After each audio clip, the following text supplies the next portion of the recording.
오늘 우리에게 주신 성경 말씀 요한복음 1장 14절 말씀입니다. 신약 성경 141쪽 요한복음 1장 14절. 우리 한 절 말씀을 같이 봉독해서 읽겠습니다. 자, 시작. 말씀이 육신이 되어 우리 가운데 거하심에 우리가 그의 영광을 보니 아버지의 독생자의 영광이요 은혜와 진리가 충만하더라. 아멘. 12월의 설교의 주제는 예수 그리스도입니다. 특별히 오늘 첫 번째 대림절을 맞이하면서 사람이 되신 예수라고 하는 제목으로 함께 말씀을 같이 묵상하기를 원합니다. 2014년에 이회수 씨가 그 트위터에 이런 글을 올렸습니다. 예수님이 재림하시더라도 성탄절에는 한국에 오시지 않는 게 좋겠다. 왜냐하면 한국에는 생일빵이라는 습관이 있는데 생일 맞은 사람의 나이만큼 맞아야 되기 때문에 예수님이 2014년에 재림하시면 2000대도 넘게 맞아야 되니까 아무래도 올해 성탄절에는 한국에 안 오시는 게 좋겠다, 이런 트위터를 올린 적이 있습니다. 재미도 있지만은 뭔가 이렇게 뼈가 있는 말이 아닌가, 그리스도인으로서 생각할 때 뭐 예수님 안 오셔도 된다, 이게 참 우리 뼈 때리는 얘기가 아닌가 하는 그런 생각이 들었습니다. 성탄절이 될 때마다 느끼는 거지만 사실 주님의 오심보다도 송년의 분위기가 성탄절을 이렇게 덮고 가는 느낌이 자주 드는 것을 느끼게 됩니다. 성탄의 메시지, 또 예수 그리스도를 이 땅에 보내신 하나님의 뜻보다도 송년의 즐거운 모임, 맛있는 음식, 뭔가 주고받는 선물, 여기에 초점이 맞춰져 가는 성탄절인 것 같아 좀 아쉽긴 합니다. 마닐라에 갔더니 마닐라는 10월 달부터 트리를 세우고 캐롤이 들리고, 제가 교사 세미나 하는 동안에도 캐롤송이 들려가지고요, 이거 벌써 이 나라는 성탄절이구나. 깜짝 놀란 건 그 성탄절 시즌의 저녁 식사, 한 그 평범한 호텔의 식사가 필리핀 돈으로 한 3,600페소, 우리나라 돈으로 한 9만 원 되는 식사가 1인이에요. 놀라지. 10사람께 아니고 1인입니다. 1인 식사가 그 정도 되는 식사를 스페셜 메뉴, 디너 해가지고 이렇게 올려놓은 걸 보고, 와, 필리핀 사람들도 잘 사는 사람들은 엄청 잘 사는구나. 보통 3,000페소면 한 사람이 한 달 살 식비가 되거든요. 그런데 그렇게 한 끼에 먹을 수도 있는 나라가 됐구나 하는 그런, 좀 뭐랄까요, 좀 마음속에, 야, 이건 진짜 빈부의 격차가 굉장히 심하구나 하는 그런 느낌을 받았습니다. 2000년 동안 성탄절을 맞이할 때마다 우리에게 변하지 않는 성탄의 메시지가 하나 분명합니다. 그게 뭐냐면 예수님은 이 땅에 희망으로 오셨다는 거죠. 오른쪽 벽에 제가 대림절 작은 현수막을 붙여놨는데, 거기에 첫 번째가 뭐예요? 희망입니다. 예수님이 오신 희망, 사랑, 기쁨, 평화, 이렇게 네 가지 촛불을 담긴 그 의미를 하나하나 이렇게 새겨봤는데, 예수님은 희망의 빛으로 이 세상에 오셨다는 거죠. 지난 한 해 동안 세상을 이렇게 돌이켜보면 러시아와 우크라이나의 전쟁은 여전히 이어져 가고 있고, 그리고 또 이스라엘과 하마스의 전쟁으로 인한 소중한 생명들의 희생이 이어져 갈 것이라고 하는 그런 불안한 생각들이 있어서 세상은 또 여러 가지 재난과 그런 슬픔 속에 한 해를 보내지 않았나.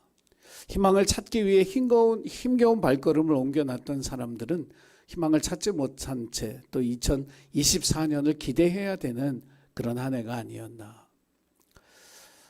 이 세상에 우리가 정말 소중한 가치라고 생각하는 것들이 우리의 희망이 되지 못했다는 사실을 다시 한번 지난 한 해를 돌이켜 볼 때 분명히 깨달을 수 있었던 한 해입니다. 세상에 희망은 없지만 우리를 찾아오실 예수 그리스도 안에 하나님 우리에게 허락하신 놀라운 희망이 있는 줄로 믿습니다. 그 희망의 메시지를 함께 묵상하며 우리가 이 성탄절을 통해서 주님의 오심을 어떻게 맞이해야 할지를 생각하는 귀한 시간이 되기를 주의 이름으로 부탁을 드립니다. 오늘 본문의 말씀의 첫 부분은 말씀이 육신이 되어 이렇게 표현하고 있습니다. 예수님이 하늘 보자 영광을 버리고 이 땅에 오셨다. 이것이 우리에게 주시는 희망의 메시지입니다. 여러분, 왜 세상에 희망이 사라졌을까요? 왜 사람들은 희망이 없다, 소망이 없다 이런 얘기를 자주 하게 될까요? 그 이유는 아주 단순합니다. 희망이 되려는 사람이 없기 때문이죠.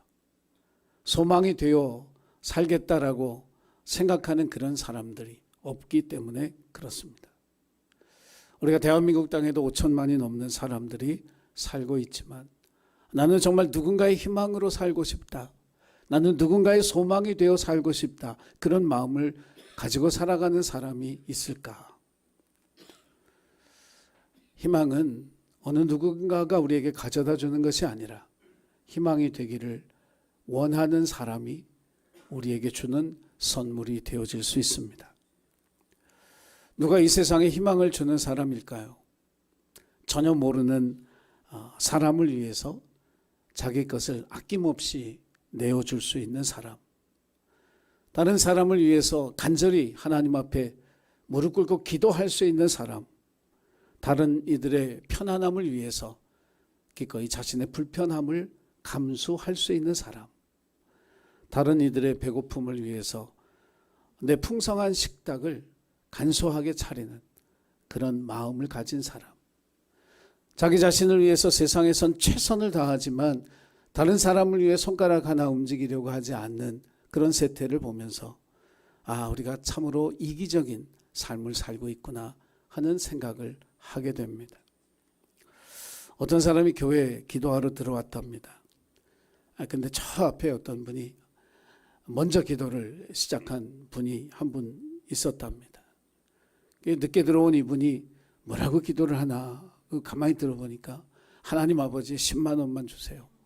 하나님 아버지 10만 원만 주세요. 그리고 아주 큰 소리로 얼마나 절절하게 기도를 하는지 도대체 자기가 기도를 할 수 없더라는 거예요.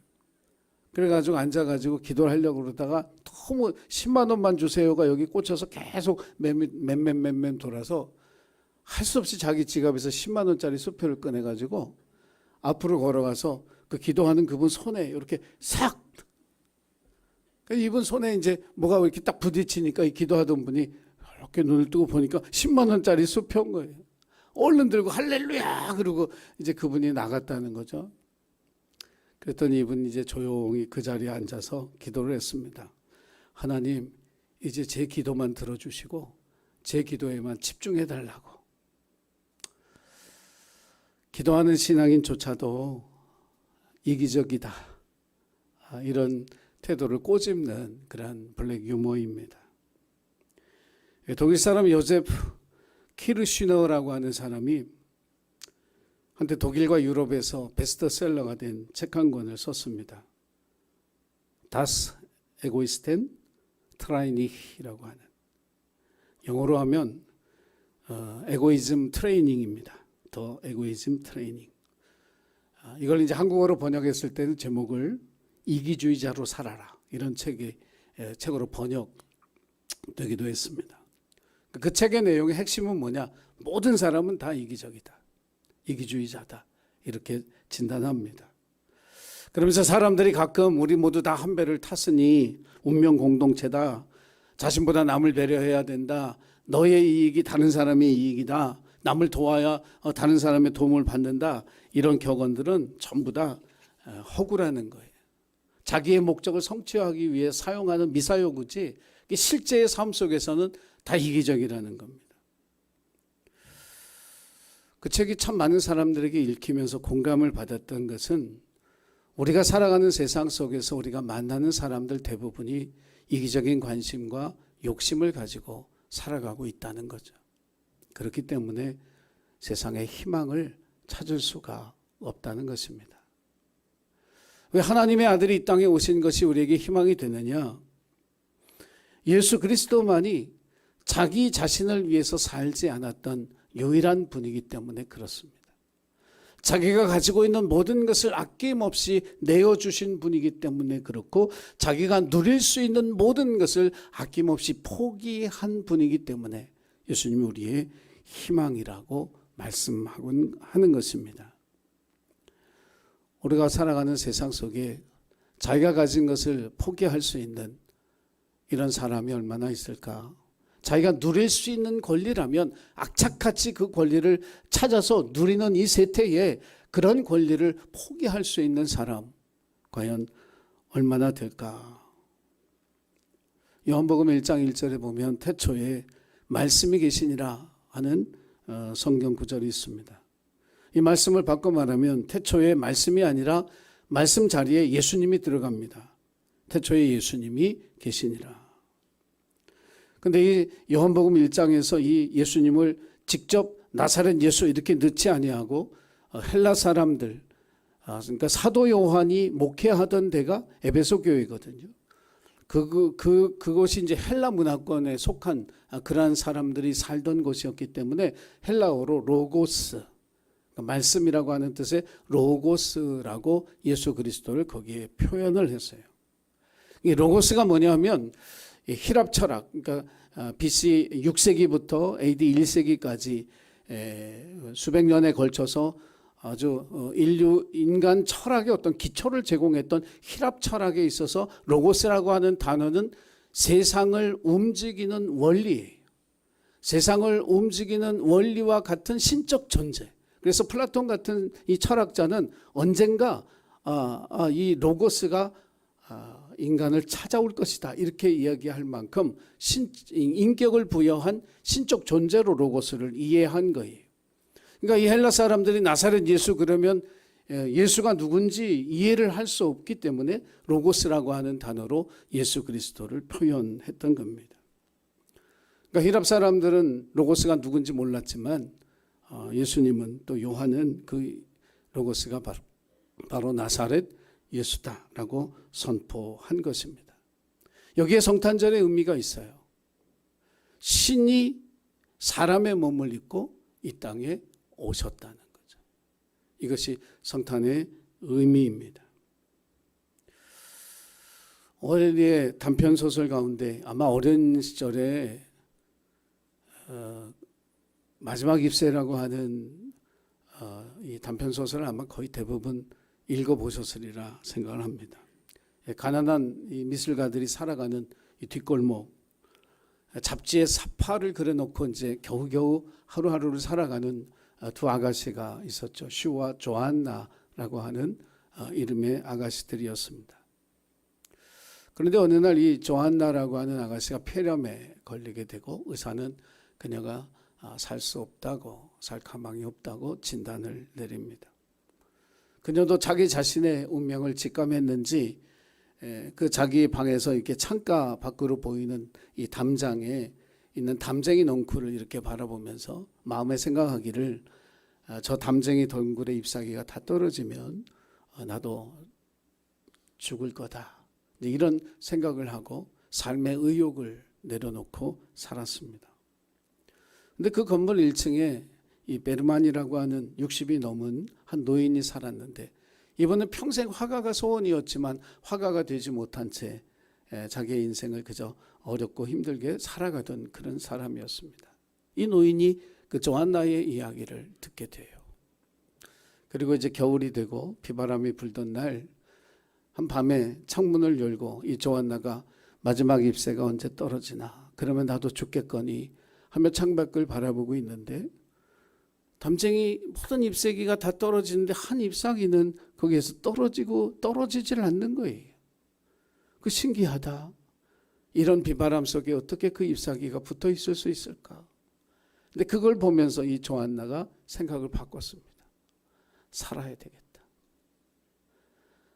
저 작은 잎사귀가 이 모진 비바람을 이기고 살아남는 것처럼, 붙어 있는 것처럼 나도 내 생명을 이렇게 포기하지 말고 살아야 되겠다. 그래서 이 조한나가 새로운 삶의 의욕을 갖게 되는 그날 밤, 이 1층에 살던 노인 베르마는 급성 폐렴으로 병원에 갔고 그리고 죽었습니다. 알고 보니까 그게 진짜 담쟁이 잎이 아니라 이 노인이 그 벽에 새겨넣은 담쟁이 잎사귀였던 겁니다. 이 이야기는 예수 그리스도가 이 땅에 오셨다라고 하는 것, 우리를 구원하기 위해서 이 세상에 오셨다라고 하는 것을 참 아주 적절하게 우리에게 비유로 알려주는 그런 이야기예요. 한 생명이 죽었으나 한 생명이 다시 사는 것. 한 노인의 희생으로 한 젊은 사람이 생명을 얻은 것처럼 우리의 죄값을 치르고 죽어야 할 수밖에 없었던 우리들을 위해서 예수님이 십자가에 달려 죽으시고 그곳에 사랑의 잎사귀를 새겨주심으로써 우리가 새로운 삶을 살 수 있도록 하나님의 은혜가 예수 그리스도를 통해 우리에게 베풀어진 줄로 믿습니다. 우리도 이 조한나처럼 죄로 인해 죽을 수밖에 없던 사람들이었습니다. 로마서 5장 12절 말씀을 우리가 같이 한번 읽어보겠습니다. 자, 시작. 이와 같이 모든 사람이 죄를 지었으므로 사망이 모든 사람에게 이르렀느니라. 누구도 이 죄를, 이 사망에서 벗어날 수 없었습니다. 오직 예수 그리스도가 우리를 위해 자신의 생명을 아무 대가 없이 내어주심으로써 이제 사망이 아니라 생명에 이르게 만들어 주신 그 은혜를 우리 가운데 베풀어 주신 줄로 믿습니다. 이 은혜와 사랑을 주시기 위해서 하늘의 영광과 가장 존귀한 것과 아름다운 것들을 다 포기하고 사람의 몸이 되셔서 이 땅에 오신 거죠. 빌립보서 2장 6절로 8절까지의 말씀이 예수 그리스도를 찬양하는 그러한 찬양의 노래인데, 이 말씀이 이 땅에 오신 예수 그리스도를 가장 잘 드러내는 그런 성경의 말씀이에요. 우리가 같이 그 말씀도 한번 같이 읽어보겠습니다. 빌립보서 2장 6절로 8절 시작. 그는 근본 하나님의 본체시나 하나님과 동등됨을 취할 것으로 여기지 아니하시고 오히려 자기를 비워 종의 형체를 가지사 사람들과 같이 되셨고 사람의 모양으로 나타나사 자기를 낮추시고 죽기까지 복종하셨으니 곧 십자가에 죽으심이라. 아멘.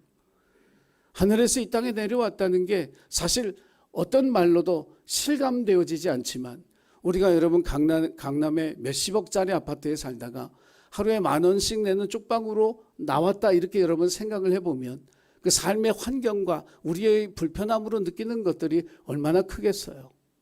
바로 그런 불편함과 그런 고난, 그런 어려움들을 친히 감수하시면서 이 땅에 오신 예수 그리스도를 맞이하는 것이 바로 우리의 성탄절이 되어야 할 줄로 믿습니다. 유진 피터슨 목사는 메시지 성경에서 요한복음 1장 14절 말씀 앞부분을 이렇게 썼습니다.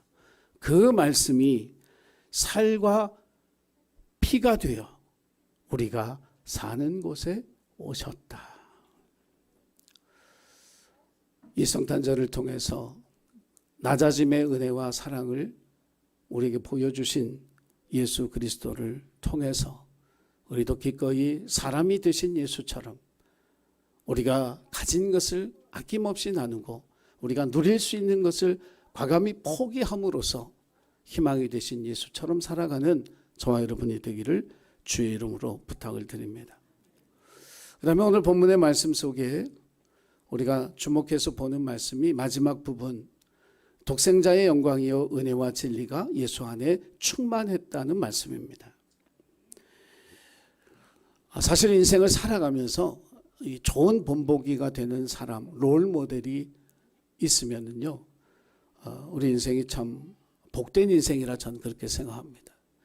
될 수 있으면 어린 나이에 롤 모델을 찾으면 얼마나 좋을까 하는 그런 생각을 하게 됩니다. 아주 많이 알려진 일화가 하나 있습니다. 존 F 케네디 대통령 때 미국 전 주에 있는 고등학생들을, 그 주 대표들을 뽑아서 백악관으로 초청한 적이 있었습니다. 그 백악관에서 이렇게 맞이하면서 몇몇 학생들과 악수하고 또 존 F 케네디 대통령하고 직접 대화를 나눌 수 있는 그런 기회가 학생들에게 주어졌습니다. 그 모임에 참석했던 한 사람, 그는 존 F 케네디 대통령 같은 지도자가 되고 싶다는 그런 마음을 가졌습니다. 정말 열심히 노력했고 대학의 교수가 되고 주지사가 되고 마침내 미국의 42대 대통령이 됐습니다. 그 사람이 바로 빌 클린턴입니다. 자기 인생의 롤모델처럼 살고 싶다, 되고 싶다 이런 마음을 가지고 부단히 노력한 결과 그 꿈을 이루었던 것이죠. 그리스도인들에게 있어 좋은 신앙의 본이 되는 롤모델이 필요한 시대입니다. 텔레비전이나 유튜브에서 유명한 목사님들이나 장로님들 그분들도 있겠지만 정말 보이지 않는 곳에서 겸손히 낮아지게 하나님을 섬기고 어려운 사람들을 섬기는 그런 좋은 본보기가 되는 그리스도인들을 우리가 만날 수 있다면 얼마나 좋을까. 그런데 만약 우리가 그런 분을 만나지 못했다 할지라도 이제 저와 여러분이 바로 그런 누군가의 롤모델이 되어지는 좋은 신앙인이 되시기를 주의 이름으로 부탁을 드립니다. 제가 대학 시절에 방황했던 얘기는 했는데 그 방황했던 시기에 저에게 참 따뜻하게 항상 맞아주셨던 동대문 교회 원문영 장로님이라는 분이 계셨어요. 이분이 정말 이렇게 최루탄에 찌들어 오는 저를 항상 따뜻하게 맞아주시고 기도실 한켠에 이렇게 자고 가라, 아침도 먹고 가라 그렇게 격려해 주셨던 그분 생각이 납니다. 받은 사랑이 저에게 큰 감동이 되고 지금도 추억이 되고 그 은혜대로 살아가는 사람이 되어야 되겠다 하는 결심을 만들어 가는 것이죠. 세상에 우리가 본받을 만한 좋은 그리스도인들이 많이 있다면 아마 우리가 살아가는 세상이 훨씬 더 투명해지고 정직해지고 따뜻해지리라 저는 그렇게 믿습니다. 그러나 또 잘못된 롤모델을 쫓아가면 안 되겠죠. 양떼 효과라는 말이 있습니다. 이 말은 양들은 주의가 굉장히 산만하고 이 주의력이 별로 없는데 때로 뭉쳐 있을 때는 오히려 더 그게 심하답니다. 그래서 우왕좌왕하고 왔다 갔다 하는데 이 주의가 너무 산만해서 소란스럽기나 하지 뭔가 이게 일관된 행동이나 이런 걸 못한대요. 근데 그 중에 어떤 양 한 마리가 지도력을 발휘하기 시작하면 전부 그 양만 쫓아서 한다는 거예요. 그래서 그 양이 움직이는 대로 움직입니다. 그래서 그 양을 뛰게 만들고 중간에 이렇게 통나무 같은 걸 놓으면 걸리지 않기 위해서 이제 그 앞에 있는 양이 뛰잖아요. 그럼 뒤에 있는 양들이 계속 뛰는 거예요. 그래서 나중에는 그 통나무를 치워도 뛴대요. 이게 이제 양떼 효과라는 겁니다. 사람들에게도 그런 모습이 있습니다. 무작정 일방적으로 따라가는 거죠. 우리가 젊은 우리 청소년들이 이렇게 아이돌들에게 빠지는 모습 가운데는 그런 모습도 있습니다. 맹목적인 추종 심리가 생기는 거죠. 그래서 이단의 교주가 나오고요. 훌륭한 사람인 줄 알았는데 그 실체가 드러날 때 실망하기도 합니다. 이 세상에 어떤 사람도 완벽하지 않습니다. 대구에서 신천지 수료식 하는데 13만 몇 명이 모였다고 그 양반이 헬리콥터 타고 나타났다고. 그래서 참 어이가 없다 그런 생각을 했습니다. 하나님은 진실하시되 사람은 완전하지 않습니다. 우리의 영원한 롤모델은 예수 그리스도 한 분인 줄로 믿으시기 바랍니다. 필리핀에 가서 아이들 만나면요, 그 필리핀 아이들, 남자 아이들, 이 남자 아이들의 롤모델은 경찰입니다. 그러니까 10명이면 9명이 자기 나중에 경찰 되고 싶다 그렇게 얘기를 해요. 이 딸들은, 이 여자아이들은 10명이면 9명은 선생님이나 교수가 되고 싶어 합니다. 그러니까 가르치는 이 모습이 굉장히 이 아이들에게는 좋은 롤모델이 되는 거예요. 선생님이. 그래서 이제 우리가 그 아이들에게 가르치면서 그래 내 꿈대로 되고 기도해 줄게 이야기하지만 우리가 분명히 알아야 될 것은 뭐냐면 경찰이 되기 위해서 노력해야 되고 훈련해야 된다는 것. 좋은 선생님이 되기 위해서 훈련하고 노력해야 된다는 것. 그냥 저절로 좋아한다고 되는 것이 아니라고 하는 사실이죠. 예수님이 우리에게 나를 따라오너라 그러셨습니다. 그러면서 자기를 부인하고 자기 십자가를 지고 나를 쫓으라고 하셨죠. 내가 너희의 롤 모델인데 너희들 그냥 나를 따라오는 것이 아니라 자기를 부인하는 철저히 낮아진 겸손함으로 살아가는 사람이 되고 자기에게 주어진 십자가를 기쁨으로 짊어질 수 있어야 한다. 그래서 저와 여러분이 주님을 롤모델로 살아가는 삶 속에서 언제나 이 말씀을 기억하고 자기 부인과 자기 십자가를 기쁨으로 지는 그런 모습으로 살아가는 저와 여러분이 되기를 간절히 소원합니다. 그래서 예수님이 은혜와 진리가 충만했던 것처럼 저와 여러분이 사람들이 보면 저분은 하나님의 은혜가 넘쳐나, 하나님의 은혜가 흘러나와, 저분을 보면 참 말씀대로 살아, 그 진리를 붙들고 살아 하는 이런 생각을 갖게끔 그런 느낌을 갖도록 저와 여러분이 예수님을 닮은 작은 예수가 되어서 그 선한 영향력을 끼치는 저와 여러분이 되기를 간절히 부탁을 드립니다. 자, 대림절 성탄절을 기다리면서 이 한 해를 돌아보며 이런 질문을 드립니다. 교회와 그리스도인들 때문에, 아니 나 때문에 세상은 얼마나 희망을 갖게 되었을까? 교회와 성도들 때문에 세상은 얼마나 더 밝고 깨끗해졌을까? 저와 여러분이 이 질문에 정직하게 대답하면서 우리 예수님처럼 세상의 희망이 되고 이 세상을 더 밝고 따뜻하게 만들어가는 작은 예수의 삶을 살아가는 오신 주님을 기다리는 대림의 계절이 되기를 주 이름으로 간절히 부탁을 드립니다. 기도하겠습니다. 사랑의 주님, 어둠 속에 빛이 되어 오신 예수 그리스도를 묵상하면서 그가 버린 것, 그가 포기한 것, 우리에게 모든 것을 주시기 위해서 내려놓은 것들을 생각하며 우리도 세상의 희망이 되기 위해 예수님처럼 자기의 것을 내려놓을 줄 아는 믿음의 결단이 있게 하여 주옵소서. 예수님 우리의 롤 모델이 되셔서 너희가 나를 따르라고 하신 것처럼 우리들도 이 세상을 살아가면서 많은 사람들에게 선한 영향력을 끼치는 좋은 롤 모델이 되어서 작은 예수로서 하나님께 영광을 돌리며 하나님의 은혜와 진리를 언제나 많은 사람들에게 흘려보내는 하나님의 자녀들이 되도록 축복하여 주옵소서. 언제나 우리와 함께 하시는 예수님의 이름으로 기도드리옵나이다. 아멘.